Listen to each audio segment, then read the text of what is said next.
Hello and welcome to Froch on Fighting. My name is Carl the Cobra Froch. I'm a former unified super middleweight world boxing champion, and I was also inducted into the International Boxing Hall of Fame in 2023. This episode is brought to you by Cobra Casino. Right, so let's start today's episode with Tyson Fury. Is this guy coming out of retirement? He posted a picture yesterday of him and his dad, Big John Fury, you know, the fighting man. This guy is. He's in the gym with him, his dad, as potential sparring partner. He said they've done 12 rounds of boxing. I don't know if he's done 12 rounds of sparring or what he's done, but a couple of weeks ago, more importantly than that, he actually posted a video with Sugar Hill Stewart there. So that's his trainer. Just in the gym, happened to bump into somebody you might know. We back. You got it. You know what time it is. You know what's coming. Now, Sugar Hill Stewart's not here to give him a back massage and tickle the back of his stones, is he? He's here to train him and take the game seriously. So we've got to take this hint as a proper... do we give it any credibility? He's hinting about coming out of retirement, but if I'm honest, I'm getting sick of listening to him retire, announce his retirement, and then come back out of retirement to fight again. He's done it a few times. He's done 3 or 4 times. I've got a little timeline here of actually how many times he's come out. When I retired in 2014, after rendering George Groves unconscious in front of 80,000 fans at Wembley Stadium. Digs in deep, sucks it up and gets it! Wow! Right hand has destroyed Groves! It's waved off already! Charlie Fish saw enough! What a shot! I stayed retired because I just feel like I was ready to retire. The desire was going. And I think when you know, you know. Now, does Tyson Fury retire because he is trying to get attention, he's trying to stay in the limelight and keep in the public eye, or is he trying to do it as a negotiating ploy, so when he's retired it's going to cost a bit more money to get him out of retirement? But either way, if I'm totally honest, I'm getting fucking sick of it. I'm really just losing interest. Let's go down a little timeline of his retirement. 1st of October 2016, he actually tested positive for cocaine, a recreational drug, and is battling mental health issues. He vacated the WBA, WBO and IBO titles and announced his first retirement. That was October 2016, and he returned in 2018.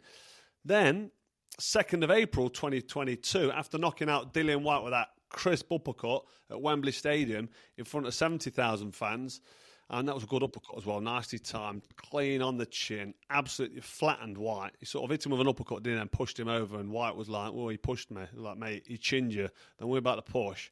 But he knocked out Dillian Whyte, and he said he's done with boxing. I've said what I've said, and I'm happy with my decisions. I'm going to go home with my wife, my kids. Spent a lot of time on the road. I've been away a long time. I've fulfilled everything I've ever wanted to fulfill. I'm going to retire as the only second heavyweight in history after Rocky Marciano to retire undefeated.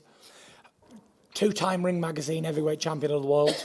There's never been a Ring Magazine holder in my era, not one of them. And there hasn't been a lineal in my era either, because all roads led to the Gypsy King. And I was unbeatable at this game. And he claimed to retire undefeated. That's what he wanted to do, and retire undefeated. And I thought, you know what, fair enough. That's the crest of his wave. Wembley, big fight.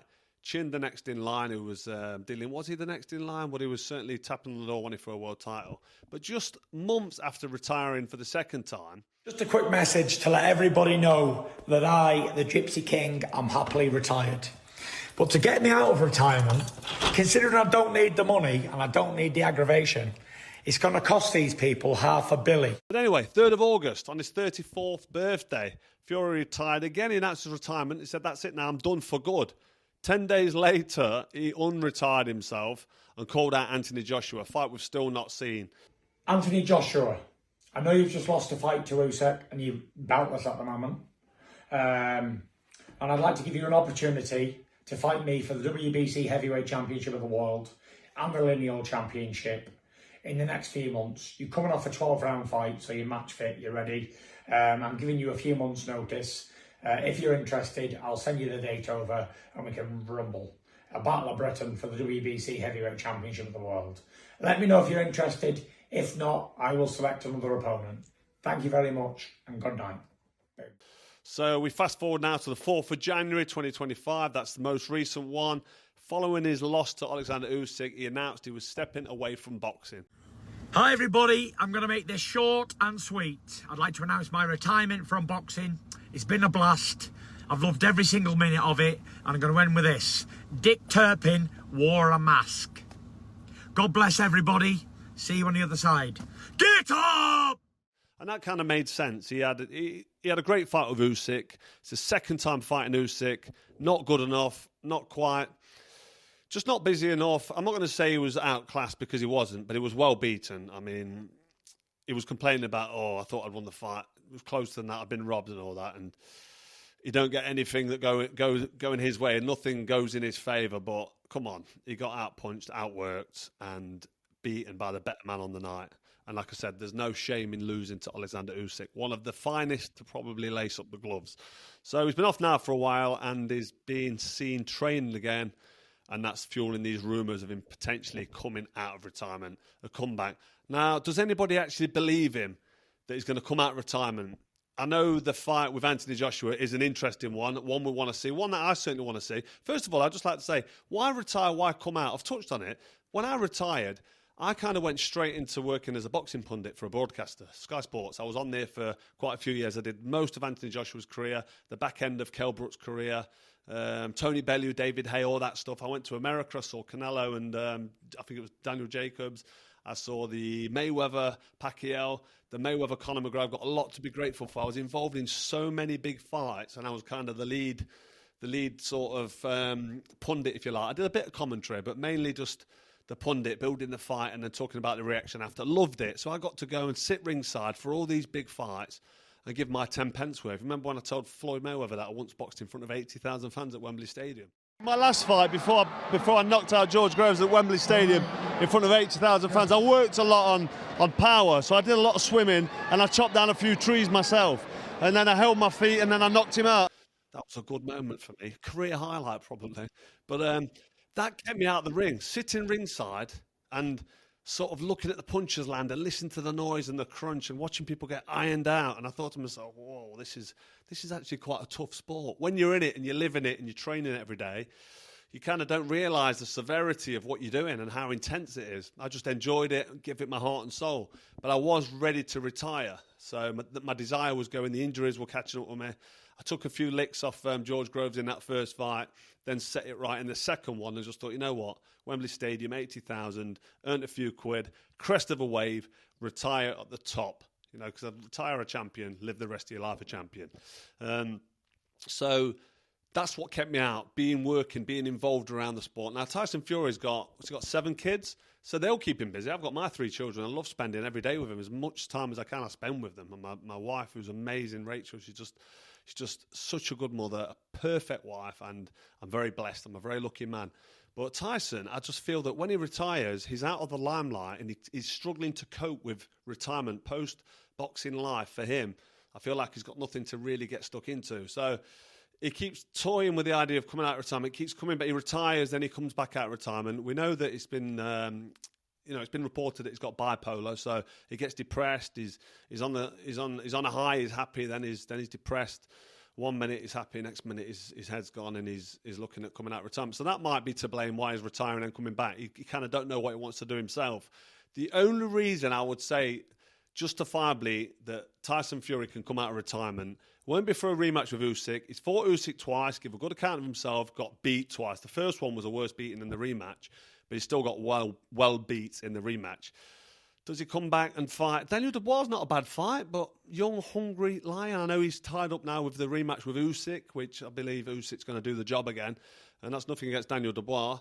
The Dubois-Fury fight, actually, would be quite interesting, but I just think Fury would be too much for him. But you never know, do you?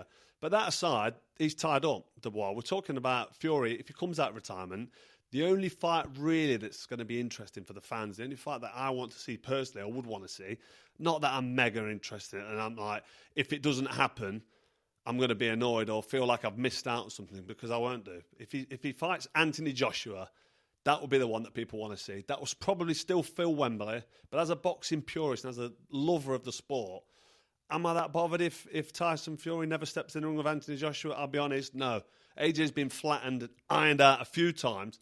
We've seen him lose against Ruiz, lost his soul, never regained it, did he? He had a comeback with Franklin, Hellenius. He also beat Otto Wallin and then Ngannou, the MMA fighter. Then 4 fights really flattered AJ, but never really tested him. He was never put under the cosh. He was never having to fight in there really with anybody that was coming in swinging, trying to take him out. The minute he steps in with somebody that was lively, with a pulse, that was trying to do him, what happened to him? He got fucking flattened. And to me, that was the end of him. He got dropped in round 1 by Dubois. He got finished off in round 5. Bad. And I don't think he will ever recover from that. I think AJ's finished. I honestly think he's finished and done. And the only fight potentially for him is the Fury fight. Forget rematching Usyk. Forget Daniel Dubois again, because we know what's going to happen. We've already seen it. But the fight with Fury is safe enough because Fury probably would struggle to knock him out with one punch. I'm not saying he can't do that. He probably can. But that's a fight that I would probably say, you know what? If you're going to come out of retirement, I know Anthony Joshua's not retired, but if Fury's going to come out of retirement, that makes sense for Fury, because for me, it's a fucking easy win. I'm not being horrible. Tyson Fury, for me, runs rings around Anthony Joshua. AJ's got no confidence. He got flattened in his last fight. And look at the form that Anthony Joshua has been on compared to the form that Tyson Fury has been on. Tyson Fury is naturally talented, very skillful. You see him against, he's a technician. You see him against Usyk. Yes, he lost, but he was in the fight, won it from round 1 to round 12. It was quite a close fight. The right man won. Usyk beat him fair and square. But if you're looking at form and looking at the quality and the natural ability and the talent and where he is with his mind, Tyson Fury really is a massive favourite in my book going into that fight. He'll absolutely mauler him at the press conference. He'll ruin him at the weigh-in. And by the time he gets in the ring, poor AJ, won't know where he is. He'll be torn for bloody. He'll be like ragdolled everywhere, won't he? Mentally, and he'll get in the ring. And Fury, for me, will just absolutely hammer him. And I just think that for me, if I'm Tyson Fury and I'm looking after Tyson Fury, that is the fucking fight for him. Anthony Joshua. For me, it's an easy win. It's a bit of a mismatch, and I don't want to disrespect AJ, but for me, Tyson Fury beats Anthony Joshua easy, so it makes absolute perfect sense for Fury to come out of retirement and fight AJ. Not sure about AJ. If I'm advising AJ, obviously, Eddie Hearn's thinking about the old bunts, and he'll tell everybody that's prepared to listen that AJ will knock out Fury because he's the biggest heavyweight puncher in the world. But it's no good being a big puncher if you're getting in the ring and you don't believe in yourself. There's no belief behind them punches. There's no sort of substance behind the shot. You're looking to jab a move and you're on your back foot and you're getting peppered with a jab. You're getting walked into right hands and hooks. And after round 4 or 5, when Tyson Fury's finished dancing around him and stands and just puts combos together, I just think it'll be an easy fight for Fury. But will Tyson Fury actually come out of retirement? I think he will come out of retirement. If he can do a deal to fight AJ, I think it makes massive sense. It will feed his ego a little bit. It'll be the end of an era, and I think it'll be something that I could tune in to watch. Like I said earlier, I'm not massively excited about a fight with Anthony Joshua and Tyson Fury. If that fight never happened, I'd be like, yeah, okay, no problem. So what? The fight didn't happen. Who cares? We've seen what AJ can do at his top level. We've seen him get flattened. We've seen what Tyson Fury can do. Top fighter, great fighter. We've seen him against Deontay Wilder. That's his legacy, really, that trilogy with Wilder. But we've seen him get beat, back-to-back performances against Alexander Usyk. So the two broken, beaten men, both at the end of the career, both in the mid to late 30s, both about finished. But as British fans, we want to see that Kell Brook and Amir Khan, even though they're past the best. You know, we never got to see me against Calzaghe. We never saw a guy called Junior Witter jump in with Ricky Hatton. And people might not remember Junior Witter from Sheffield, but that was a fight that should have happened that didn't. So if AJ never fights Fury, you'd say, oh, that's a shame, but it is the end of an era. It's kind of I wouldn't say it's a legacy fight, because you know where their legacies are, AJ and Fury, and I don't want to give them shit, but it's not quite top tier level. I mean, Anthony Joshua's had a good career, but when you see him getting knocked out and flattened by the young one coming through, and you see him get knocked out by the fat kid from Mexico, and he got outclassed in by Usyk, you just kind of question his level and his all-time greatness. Tyson Fury, you can make a bit more of a case for because of the Wilder fights and the fact that he'd probably give Usyk his hardest fight in the heavyweight division, but he still got beat. And obviously, I'm talking about form, and people are going to pick up on the fight with Ngannou. Anthony Joshua absolutely flattened Ngannou with that sick right hand, straight on the chin. out cold. He looked like a dangerous punch, didn't it? Straight on the chin of Ngannou, who should really have not been in a boxing ring with a professional boxer who knows how to stand, keep his balance, and line a right hand up. He just teed off on him and flattened him, as opposed to what Tyson Fury did to Ngannou, which wasn't very much. He struggled. Was it 8 or 10 rounds? Struggled with him, almost lost the decision. But all I'd say about that is when you fight somebody who's below you and you have a low opponent and you're not motivated and you're not really got no desire to be in there, obviously he's getting the old Bunsen burner, but it turned out it's like he'd not even trained. So he got in with Ngannou, made a bloody meal of it, struggled, nearly got beat, and then AJ went in there and absolutely fucking flattened Ngannou. But when it became real and they have to fight somebody like Alexander Usyk, let's compare that. Let's compare that form. Tyson Fury's done 24 rounds with Usyk, so has AJ. Tyson Fury's probably won between arguably 6, maybe even 10 of them 24 rounds. And he was in the fight. First fight, he struggled in round 9, nearly got battered. He got battered, nearly got stopped. He could have been stopped. The ropes kept him up. He got the standing 8 count. That was a bad moment from him in round 9 in the first fight. But in the rematch, Fury got it right, put it right, and had a better performance, but still not good enough to beat the El Supremo Usyk. So Fury's form against Usyk was so much better than AJ's. AJ was in the fight, but he almost, there's an argument that he could have got stopped. He got absolutely battered in the first fight. The second fight, he got it a little bit better, boxed a little bit, kept out of the way. But out of the 24 rounds that AJ fought Usyk, you'd struggle to give him 3, maybe 4 rounds. And that's not me being mean, that's just me being honest. So Fury's form against Usyk was far better than AJ's form against Usyk. And look at the last fights. Anthony Joshua got fucking flattened against Daniel Dubois. Flattened bad. That's soul-destroying loss. We've seen what Ruiz did to him, and how it wasn't the same since then. Then he's had back-to-back defeats with Usyk, and then he's got fucking done bad, chinned, El Sparko, wiped out against Daniel Dubois. Like I said, that's a career-ending performance. That's a finishing wipeout. That's what that is. Mentally, physically, everything. To come back. He's had a long time out of the ring as well. I mean, between them, September and December, I mean, it's going to be getting on for a year when Anthony Joshua comes back. He's talking about elbow surgery as well. So if he has his elbow surgery, it's going to put him out for another 2 or 3 months, maybe 4 months. So by the time he steps in the ring, you're getting on for a year. It's far too long. And the way he performed against Usyk and then got flattened by Dubois, I just think that AJ is a disaster waiting to happen. It's just, for me, it's an easy win for Fury. And I don't care who wins out of these, so I've got no favourite in this fight. I'm just being honest. Tyson Fury is in better form. Yes, he had a stinker against Ngannou, but them 2 fights with Usyk shows me that he's still got it and he's still good enough and he's still capable. But the longer he's out of the ring, the fatter he gets, the harder it becomes to lose the weight. The more I'd see it this weekend with Lee Wood against Kakachi. Lee Wood had 19 months out of the ring. And unfortunately, he couldn't stay with Kakachi from round 7, 8. And when he started getting caught to the body and got a couple of headshots in round 9, that's it. It catches up with you. It's game over. So I just think that, like I've already said a couple of times, Tyson Fury against Anthony Joshua is one-way street. And Tyson Fury wins that fight easy. Talking about people coming out of retirement, let's speak about Manny Pacquiao. He's talking about maybe fighting again. Mario Barrios is the welterweight champion, 147 pounds. He's lost a couple of times, but this is a guy who's got a decent 29 wins, 2 losses, 1 draw, decent knockout ratio. And Manny Pacquiao's 46 years old. 46 years old. He's been out the ring about 4 or 5 years. It's not a good idea to come out of retirement. I mean, I'm 47 years old, and I wouldn't think about coming out of retirement because I don't think I could do it anymore. Well, actually, I probably could do it, and I think they know I could do it.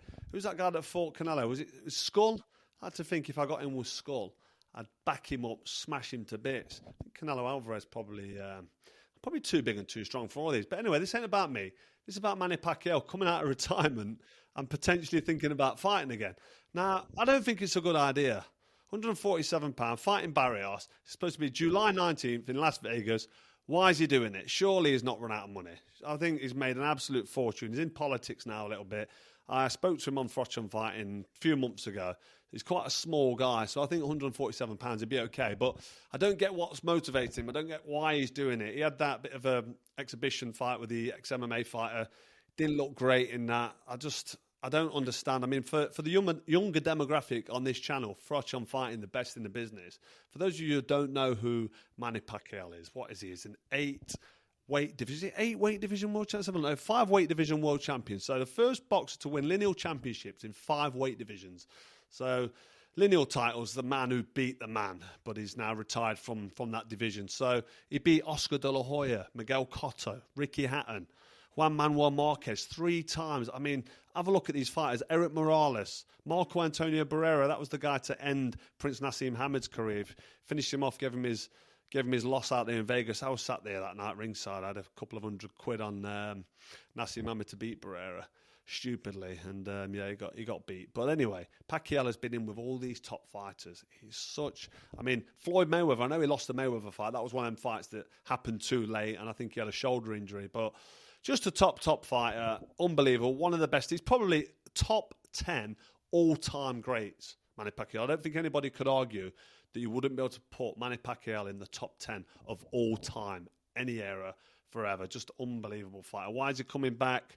It's a shame if it's for money. I'm sure it won't be. Maybe he's got the itch and he just wants to have one more fight. It's in his blood, isn't it? He loves it.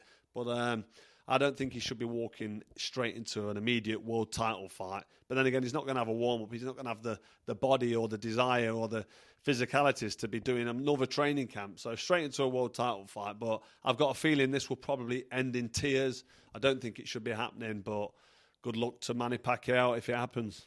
So that's it for another episode of Froch on Fighting. If you haven't already, do hit subscribe. It makes a big difference to the channel. Thank you very much. I might be dropping some merchandise very soon as well. Nice retro picture of someone getting chinned.